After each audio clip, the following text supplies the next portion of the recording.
আসসালামু আলাইকুম ওয়া রাহমাতুল্লাহি ওয়া বারাকাতুহু। সম্মানিত দিনী ভাই ও বোনেরা, আজকে আমরা জানব সুন্নত এতেকাফ বা রমজানের শেষ দশকের এতেকাফের মাসাইল। এতেকাফ অর্থ স্থির থাকা বা অবস্থান করা।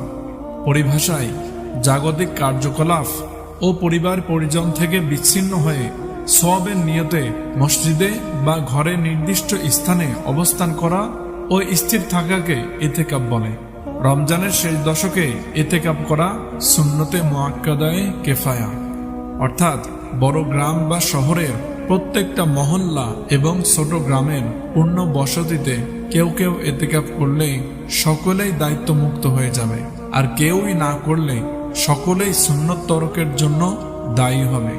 রমজানের ২০ তারিখ সূর্যাস্তের পূর্ব থেকে ঈদুল ফিতরের চাঁদ দেখা পর্যন্ত ইতিকাফের সময়।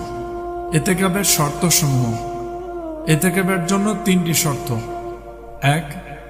এমন মসজিদে ইতিকাফ করতে হবে যেখানে নামাজের জামাত হয়, জুমার জামাত হোক বা না হোক। এ শর্ত পুরুষের ইতিকাফের ক্ষেত্রে। মহিলাগণ ঘরের নির্দিষ্ট স্থানে ইতিকাফ করবে। ২. ইতিকাফের নিয়ত করতে হবে। ৩. হায়েজ নিফাস শুরু হলে ইতিকাফ ছেড়ে দেবে। আলহামদুলিল্লাহ, আমরা এতক্ষণ সুন্নত ইতিকাফ, রমজানের শেষ 10 দিনের ইতিকাফের মাসাইল এবং ইতিকাফের শর্তসমূহগুলো জানলাম। আল্লাহ তাআলা আমাকে সহ আমাদের সবাইকে ইতিকাফের ফিকির করা তৌফিক দান করুন।